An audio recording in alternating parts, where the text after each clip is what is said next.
Hello, hello. My name is Gina Dallison, and this is episode 22 of Healing Vibrations. This is the podcast where we aim to shift the perspective of illness to see it as a gift. And today I'm very excited to be joined by Nermin Glibić, Yeah.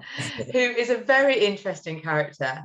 And after a diagnosis of multiple sclerosis and other things, has managing his condition in a very different way. And we've had some fantastic conversations, and I just wanted to bring him to the world really and share what's been going on with him and how maybe what he's been through can help other people. So thank you, Nermin, for joining us now. And yeah, if you want to tell us a little bit about where you've come from and what's your journey so far. Oh, well, where do I even start? I was born here in Bosnia. It's a small country on the Balkans. I was born during a bad time. It was a war, and yeah.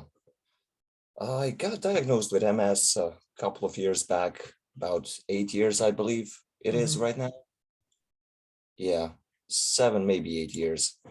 And I've been dealing with it quite well, if I may say. That's why I joined Gina on this mission to tell the world that there are ways to deal with the disease and keep it kind of under control.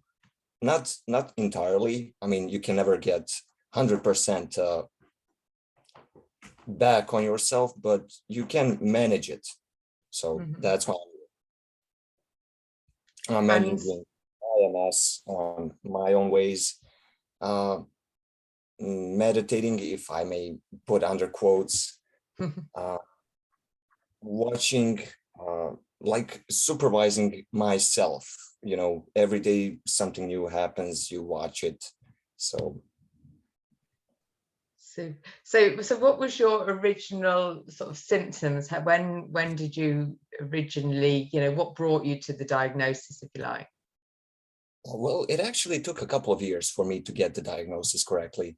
I had issues with one of my thumbs. Left hand thumb was kind of numb and it was twitching. That was one of the first symptoms.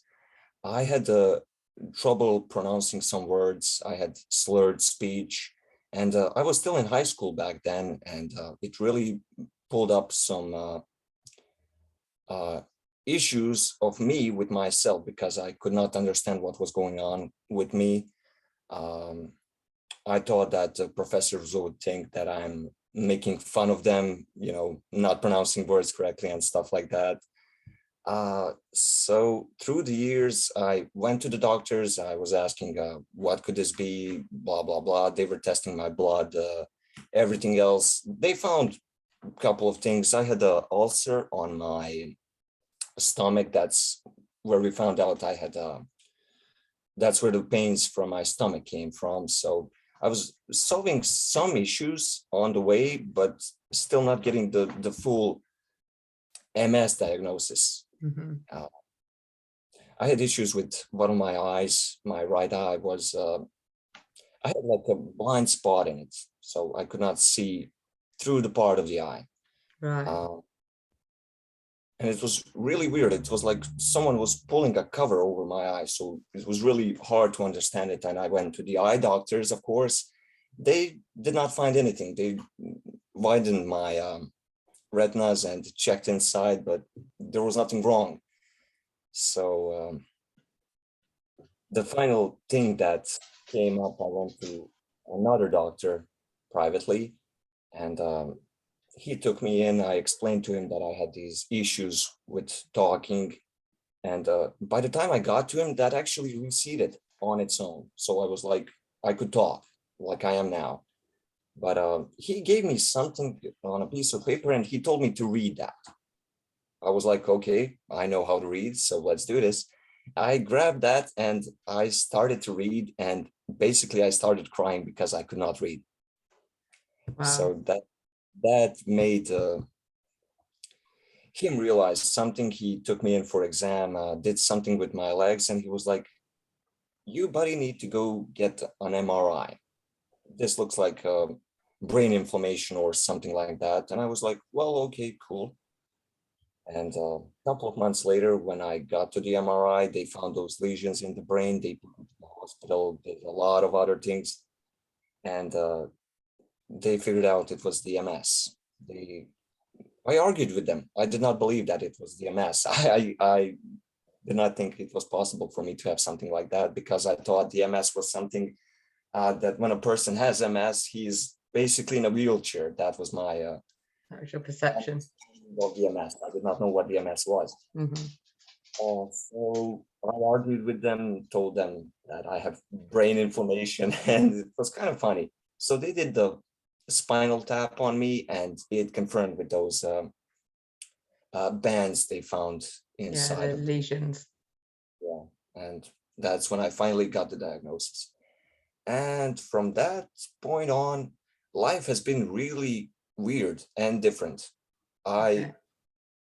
It took me maybe about a year or two to figure out the I can't even put this into words.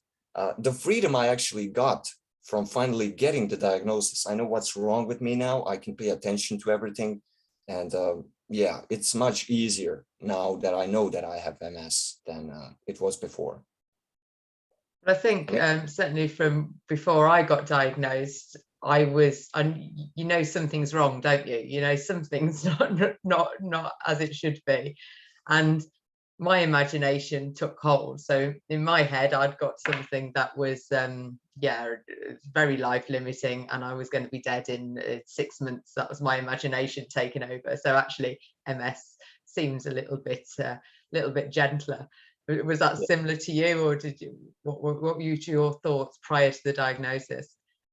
These cognitive functions that MS messes up with. I thought I was getting dumber. I thought I was getting stupid. I did not understand what was going on with me. And that's where I'm thankful for finally getting the diagnosis of MS. Now I know what's wrong. And I have to mention something that actually happened yesterday. I went to a coffee like I do for my meditating session. And I also ordered a hamburger, which is like $4. And coffee is $1.50. And I have no idea how this happened, but in my mind, it ended up to be all in total as, you know, what I need to pay, $7.50. Now, I have no idea how my brain got that to be like that. And that's really where I'm thankful that I know that I have MS, because after it happened, I could analyze what exactly happened. I knew the burger was like $4, coffee is $1.50. So I should need 5.50, but I rounded up the 5. It's like burger is 5 and I need additional 1.50. And I still don't get where another $1 came up. So it turned up to be 7.50. I don't understand it, but yeah, it's funny. So that happens quite a lot, does it? Where your sort of brain sort of muddles things up a little bit. Yeah, it's like, I have no idea what's happening on inside.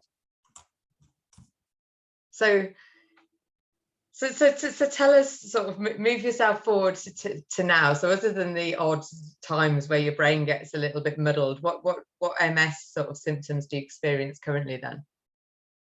Right now, as MS symptoms, sometimes that tingling goes through my back, and that's about it. I've noticed that I'm limping on the right leg, and my hands are still a bit numb, but that's about it as far as the MS symptoms go. I've managed everything else, from the toilet issues to well, everything. I don't even know how many of them were there, but yeah, these are the last maybe 3 or 4 symptoms that I'm dealing with until something new comes up again. So how do you deal with them? What's your process that you use then? I'm trying to force myself, you know, I'm limping on the leg, so I'll try to not limp as much. I avoid to use a cane. I've noticed if I use like umbrella when I'm walking, it's easier, but no, I'm trying to avoid that to push my body to get back to itself. I mean, that's like what I find the fight with MS is. You know, we're fighting constantly, and sometimes I'm gonna prevail, sometimes it's gonna prevail, but I'm gonna get back up on my feet and I'm gonna throw a few punches out, and if it does something, it's cool. If it doesn't, well, I'm gonna rise up again in a couple of days. So do you feel like it's a battle then? Yeah, it is a battle. Because I've been sort of playing with the idea that what if it didn't need to be a battle? What if we could make friends with the MS? Oh yeah, you can, but on some days it's just a bit unfriendly. So you have to fight with it a bit. Yeah. But yeah, you can walk alongside it, you know. Yes, I think Yeah. sort of, and it's understanding, isn't it? It's bringing that level of understanding of what it's bringing to us, to give us.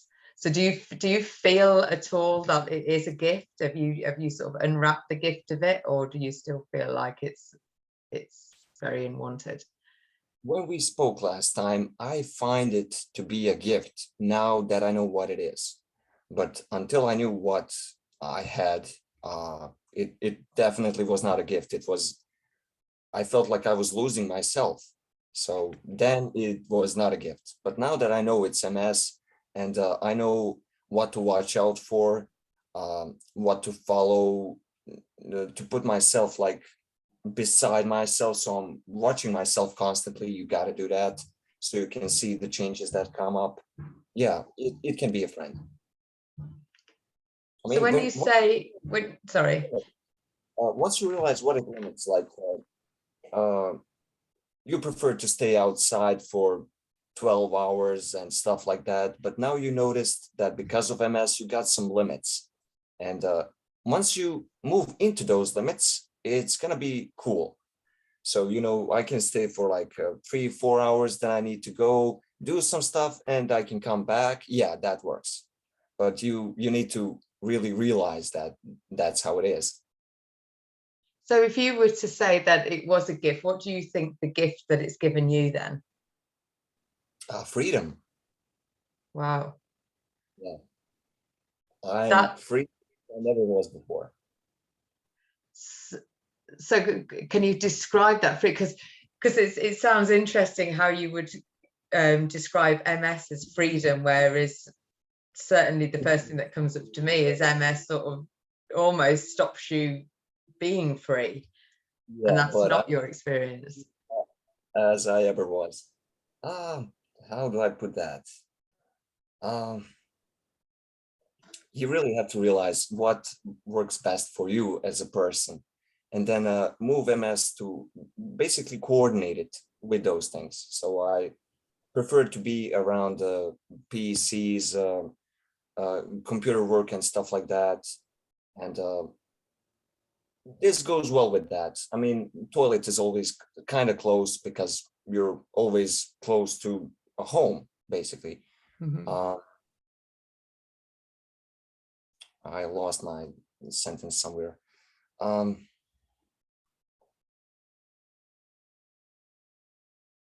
hell, this hasn't happened in a long time.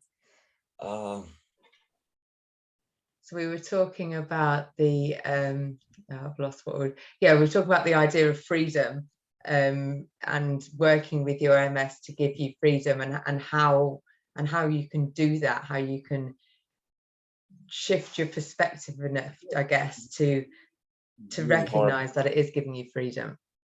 Yeah, to put it into words, it's really hard. I mean, it helped me in that way. Maybe it would not work for everyone else as it did Mm-hmm. for me.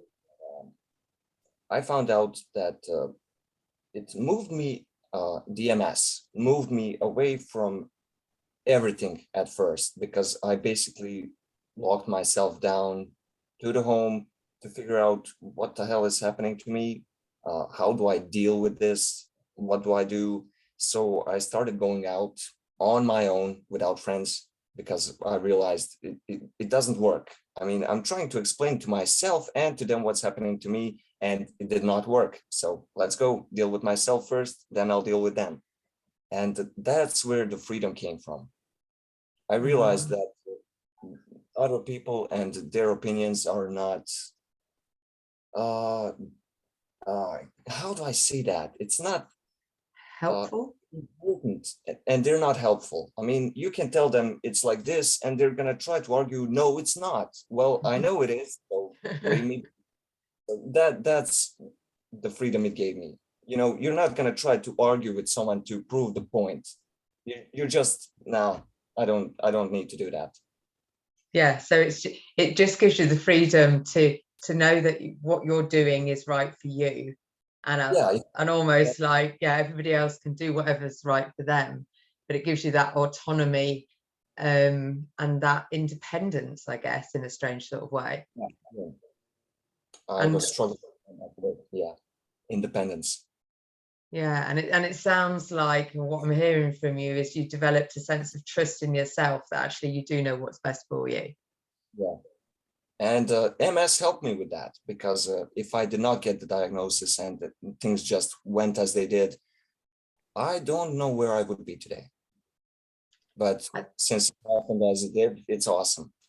And the part where I said fight with MS, I did not mean like fight, you know.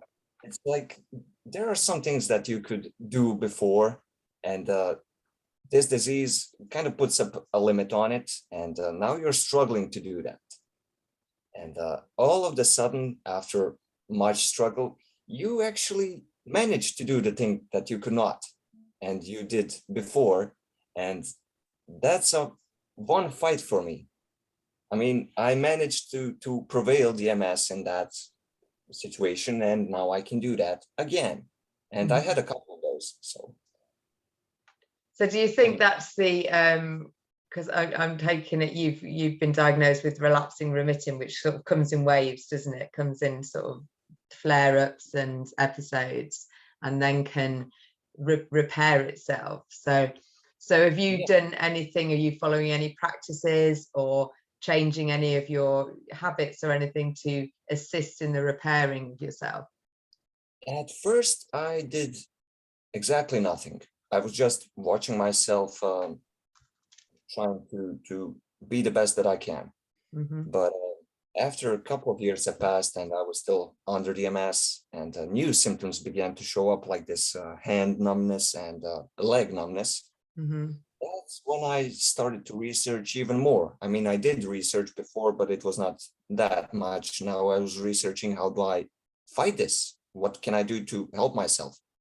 And I found the Best Bet Diet cookbook to be the best for me, at least. And I also, that's Matt Embry, isn't it? yeah, and his movie also made an impact. And I recommend to everyone that has someone who is diagnosed with MS, or they're diagnosed with MS themselves, to watch that movie, because it really shows a lot. Yeah, definitely. And Matt Embry, if you haven't come across him before, he runs a non-for-profit organization called MS Hope, and he was diagnosed, I think, when he was 19, so he was young like you. And his dad was a researcher, wasn't he, and did a load of research and discovered that actually, or thought, came up with the theory that actually diet could really be significant in helping the symptoms and helping the progression of the disease, and has come up with this. And I have got a copy of the book, and I have done a load of diet stuff, but I've sort of come out the other side of the diet thing a little bit. I am pretty good. So what's your diet look like these days then? Well, I'm not following the diet cookbook entirely, but I did implement some stuff of it. Like I excluded dairy products entirely. I eat more seeds, vegetables, fruits, love those stuff. I'm still drinking coffee, and I'm still smoking, so those things do not seem to be that much relevant to this. And as far as the symptom goes, I managed everything thanks to this diet except the numbness. And for that, I can recommend the lion's mane mushroom. It does help, and vitamin B as well.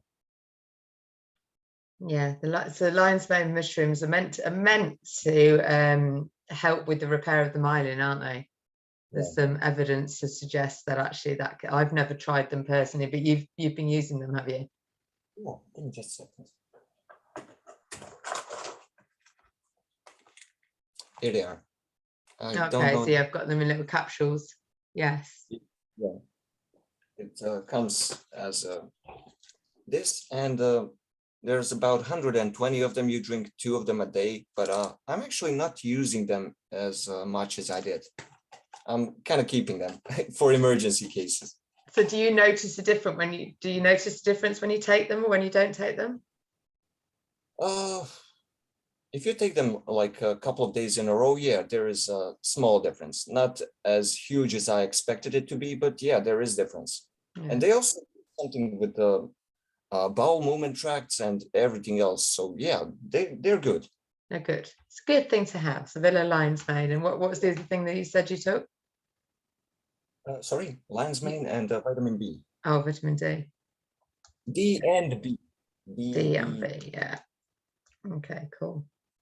And you mentioned as well that you were meditating. So what describe your meditation practice?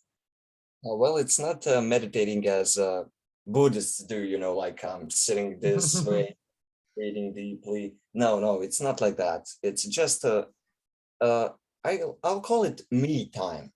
It's the time when I'm all on my own. I'll leave the home, walk through the town or close to a river, just leave my thoughts be with themselves, analyze the situations from the day, check up on myself, or if I did something unusual or something like that, just you got to use that time to get out of yourself and watch what you did throughout the day. That's what I do. So do you think you become like an observer of yourself? Sorry. Do you think you become like an observer of yourself, where you can observe your thoughts and your actions? And yeah, that's basically what I try to do when meditating, under quotes. Right. Okay. So that's like, is that a daily practice for you? Basically, yes. Every day, about 2 hours, I'm gonna be on my own. I have to. If I don't do that, it's something's not good. I'm gonna be nervous. So. And that's I think some people, and I know from my own aspect as well, who's very much a people person, I get energized by being around people, to take time and to reflect on what you're thinking and what you're feeling and where those feelings are coming from as well. Because I don't know about you, but I've been doing quite a lot of work on emotions, and sometimes it's really difficult to even articulate what the emotion is. You might just be feeling something that's not quite right, and to actually put your finger on it. What is it that I'm feeling? Why is it I'm feeling bleh? Why do I want to cry, or why do I want to be grumpy? What is it that's coming through? And that does take practice, doesn't it? Yeah, that's exactly why I do take these 2 hours, trying to analyze what am I feeling, what is this sensation I have, and stuff like that, interpreting myself basically. So yeah, and when I don't do that, I really feel awkward. It's like I'm missing a part of the day that I need to do. So I kind of got used to that I take some time off for myself, about myself. I know it sounds weird, but it helps. No, it doesn't sound weird at all. And I think, from the conversations that I have with people, particularly who've got MS and other autoimmune diseases, it's taking time for self is probably something that a lot of people don't do. I talk quite a lot about where are you in your priority list, with regard to everything that's going on in your life. Yeah, well, that's where MS came in as well again, because MS put me to prioritize myself as number one. Before it was everything else was a priority except me. I'm unimportant because I'm myself. So it was weird, and it's even weirder now because I'm mostly oriented to myself. Wow. So yeah, it's weird. So when you've been having that self-time and that self-reflective time, is there anything that sort of shifted in your world, anything that you've changed, any realizations that you've had, that type of thing? Well, there's been a lot of those. I mean, basically almost every time I go out on my own, I realize something that I did not before. Wow. I don't even know where to start on that. Yeah. I mean, one of the things I can say, when I first started practicing this me time, I figured out I was demolishing my friends with my symptoms, with my disease and everything else. I was literally bombarding them with information about DMS. And I figured out they don't have it. They do not care as much. Even if they do, they cannot understand it. No way. So I use the me time to evaluate those things on my own. So when I'm with friends, I'll try not to mention DMS. If it does come up as a subject, I'm going to try to move away from it as soon as possible. But it does come up as a subject. It's unavoidable. Yeah, well, I mean, you're young, haven't you? So actually, this has come across you when you're young. For me, I was a bit older. I was in my early 30s when I got diagnosed, and it tends to be an older person's thing, but not always. Definitely not always. 21st birthday. 21st. Oh, that was a nice birthday present. So it really was a gift then. Really nice birthday present. Yeah. Yeah. Thank you, MS. How kind. How kind. But it was a present though, because I was dealing, like I said, I was still in high school when I had the first symptoms come up, and they did not last long, but they were, as I said, they were, damn, I can't even say what they were. They made issues for me in high school. So yeah. By the time I got the diagnosis, it really was a present. Yeah, so the actual diagnosis was because actually knowing what you're dealing with, that's the gift, isn't it? So then it's like, okay, I'm not just going mad, I'm not going crazy, I'm not just, my mind's going. The way the disease progresses on its own, it's like there's a part of you that's going back to the childhood. It's forgetting things, it's regular things, like the body just forgets how to, I don't know how to well, I don't know how freely can I use the language here, but the body forgets how to eat. I mean, that's how to pee. Yeah. That's what I felt it was before I got diagnosis. I'm forgetting how to do basic things. Right. So when you say forgetting how to, would unable to hold it, is that what you mean? Or it was unable to begin. It's like to the toilet, you have the urge and everything, and you're there and nothing is happening. So am I dumb or what? And a couple of times it happened to me that when I went out with my friends before I started me time and processing everything else, we were out drinking and drinking beer and stuff like that. So I would go up to the toilet, and by the time I come back, they're like, man, what were you doing in there? Are you feeling okay? What's wrong? And I was like, man, I just went to a pee. Damn, bro, you were there for an hour. And I was like, what? I was struggling for an hour just to pee. So yeah, that really. But now you think, now you sort of incorporate me time into your life, then that's those type of things have sort of resolved themselves, have they? Yeah, they have, because I did not have that particular issue in about 2 or 3 years. Wow. So are you on any medication at all for your MS? Medication for MS, precisely like for MS, no. The only thing that I'm drinking is my emotions are messed up, like for real.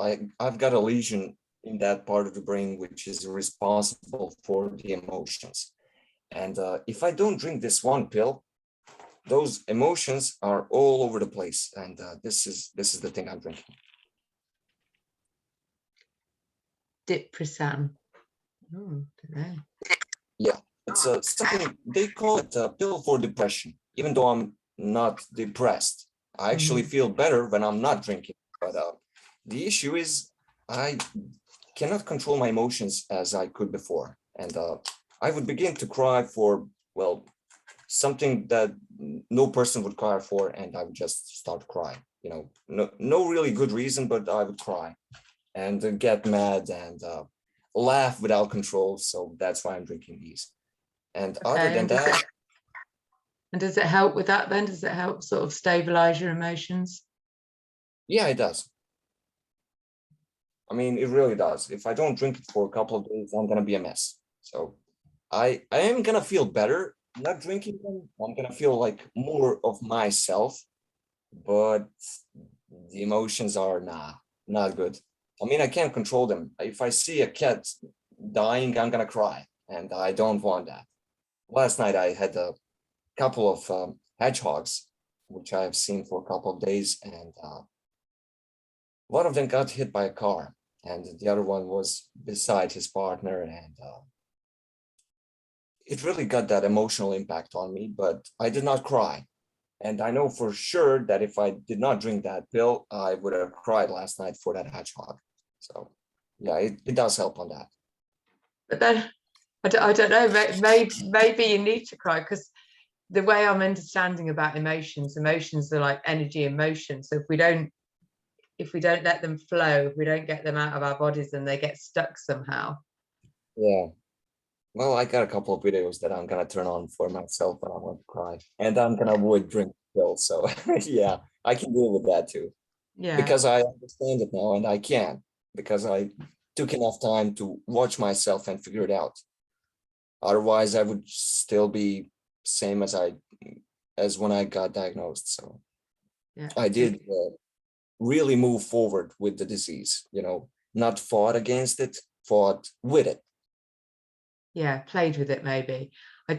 I talk about the MS, or a chronic illness sort of comes creeping in a bit like an elephant comes creeping into your room, and slowly it takes up space, and you try and ignore it because you just want to get on with your life and do whatever you want to do, and then eventually it comes to a point where it's like the elephant's almost sitting on you, so there's no way you can ignore it anymore. You've got to, and it feels like you get angry at it, because let's face it, nobody wants this thing, and you battle it, but we can't really battle an elephant because it's big and it's heavy and it's sitting on us. So if we could play with the idea of like, well, what happens if we could really get to know the elephant, and we could, I don't want to say train, but that means control. So I don't really want to control, but we just want to work in partnership with the elephant. So maybe it could come to a time where we could actually ride the elephant instead of it sitting on us. Yeah, exactly.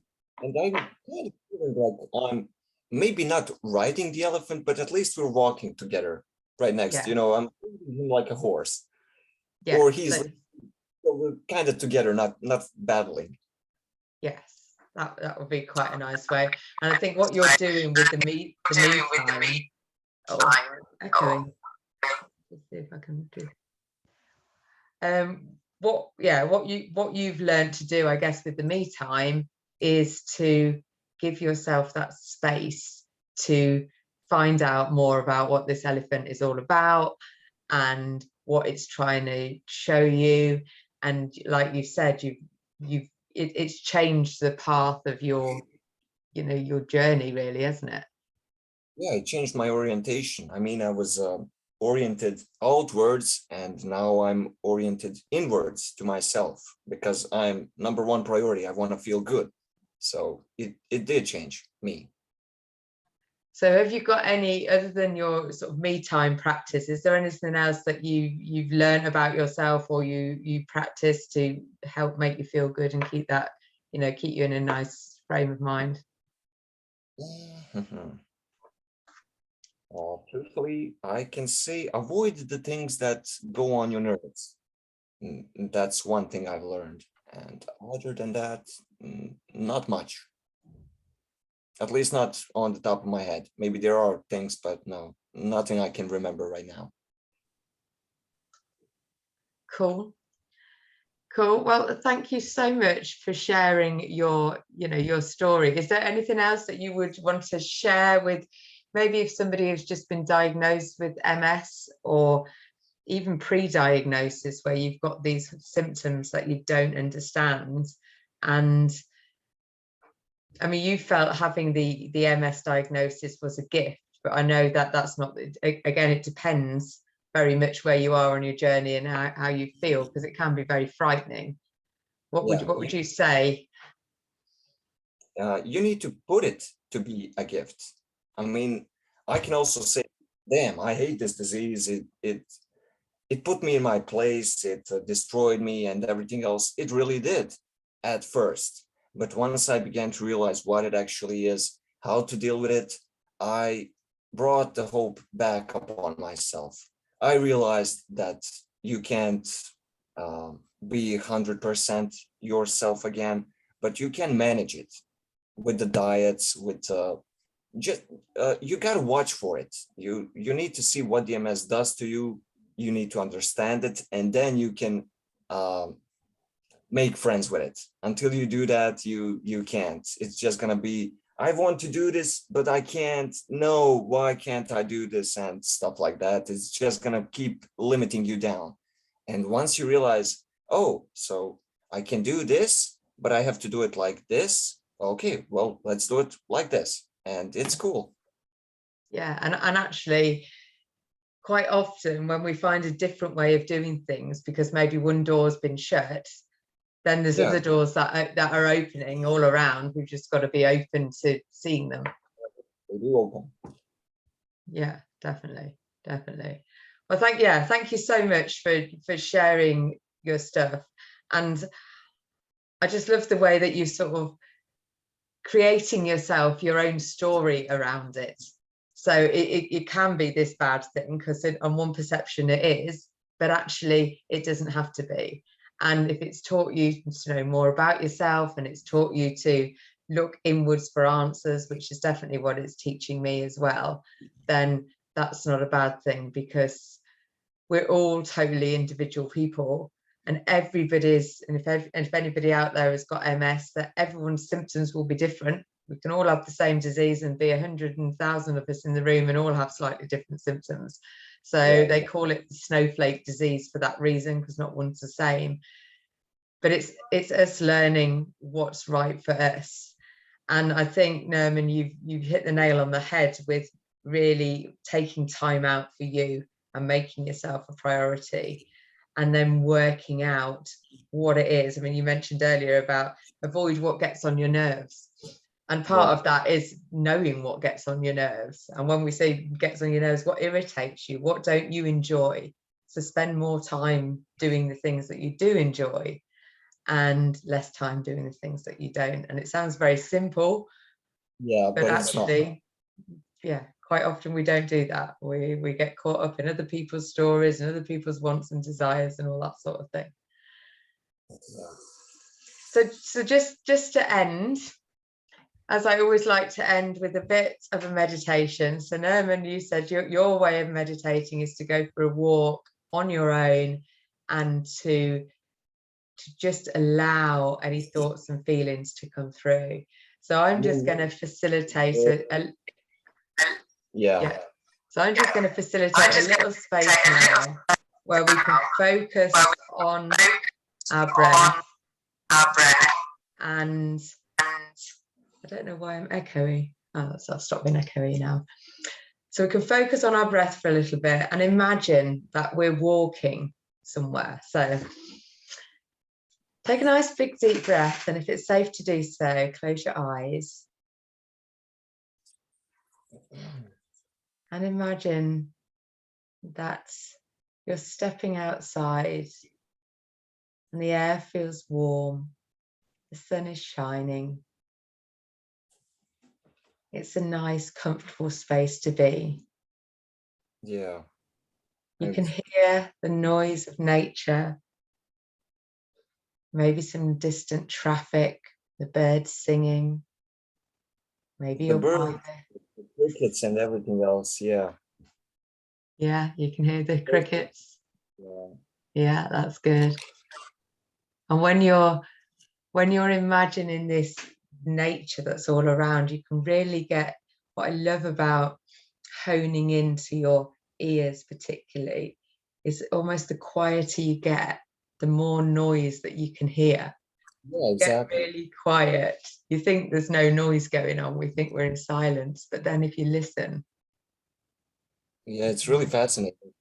I mean, I always loved to watch insects as well. I did not mention that before, so I would, when I can, I would just watch what they're doing. Animals around the home as well, you know, cats, dogs, just watch them and enjoy. I do that. I see the birds on the grass, they're picking up something, just watch them and enjoy that moment. It brings something up in us, at least in me. I'm not sure if it would do that for someone else, but for me, it's like bringing back a connection that we had with that nature life, with love back to me. I'm so glad you brought that up, because I think connecting with nature is something really, and what we're describing is being more mindful, just bringing yourself back into the moment, because I think a lot of the times we can be in a place of what's gone on in the past, what's gone wrong, why is this happening, this is all bad, whatever other stuff comes up for us.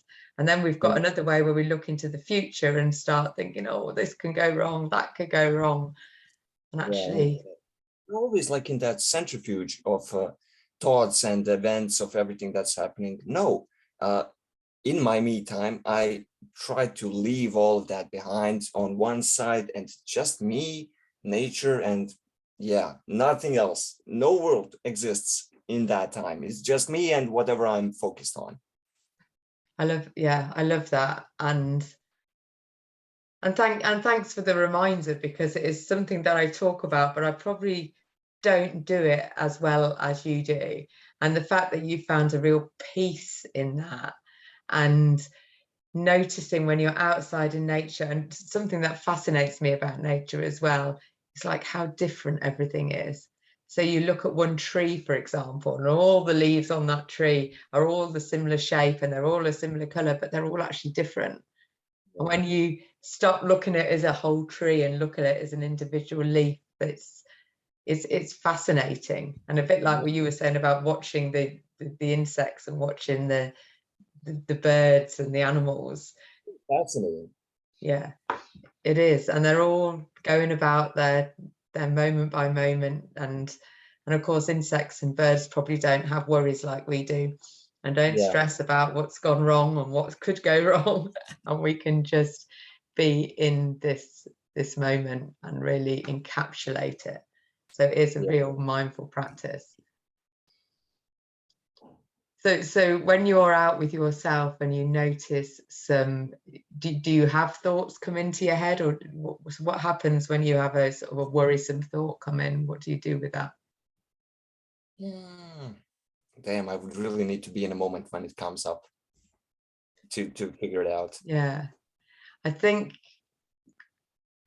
what certainly helps for me is that just observing. Oh, look, I'm thinking this thing. What is it that? And again, I guess this is your inner reflection, just allowing your thoughts to move through, and actually I don't need to think about that anymore, or wonder where that's come from. So that inner inquiry about why we're thinking, and also how that attaches to our emotions as well. So recognizing that actually our emotions are a good thing, because we're all emotional beings. Yeah, thank God for the emotions. I mean, if we did not have emotions, we would be nothing better than a slug, if I may say. Slug with a brain. So we can think, but without emotions, it's nothing. Yeah. I mean, we would be robots. Definitely. Well, thank you so much for sharing your me time with us, really, because I think that's been my biggest learning from this conversation, is that actually spending time by yourselves in nature if possible, but if not, just take some time for you and make that a daily practice in order to allow yourself to be. I really hope that this conversation that we had is gonna help someone out there deal with the MS or with something else. I mean, this me time can be used to battle anything. I saw yesterday they found a cure for cancer, so that's some good news. I think patients were taking some new medicine, and all 18 of them lost the cancer. So the cancer is in remission. Wow, that is impressive. Well, that is great news. So thanks for sharing that as well, ending on a high, very much so. So we'll close off now. So is there anything you'd like to end with, Nermin? If people want to get in touch with you, can they? Or is that not a thing that you do? Anyone who wants to talk to me, they can add me on Facebook, Nermin Glibić, and don't lose hope. No, and I think that's it. It's all of everybody's life is a challenge, because it's the challenges that make us. It's the challenges that, you know, give us the gifts to explore different ways. And I think when doors close around us, and that can feel frightening and frustrating and all of those things, but it means that other doors are opening. And if we just allow ourselves to look around us, then we might see more joy in life than we actually had before a frightening diagnosis. Yeah, you also reminded me with that. Don't take MS as a burden. Take it as a gift, as Gina says. If you put it as a gift, it's going to be easier to deal with it. And if it's a burden to you, well, we all know what burden is. It's heavy, and just the word burden, it's already, oh man, you have to deal with that. So yeah, it's a gift. It's better to take it as a gift than as a burden. Definitely, and I'm glad you brought that up, because that's exactly it. It's that perspective of how you view it, because you've got it. So let's treat it like it is something that's going to walk with us, or maybe even carry us at some point. Who knows what's in the future? So maybe we can ride that elephant at some point. Yeah. Okay. Well, thank you so much, Nermin, for joining us and sharing your me time with us. And I will tag you in Facebook, so if anybody wants to get in touch with Nermin, they can do. And thank you very much. You're welcome.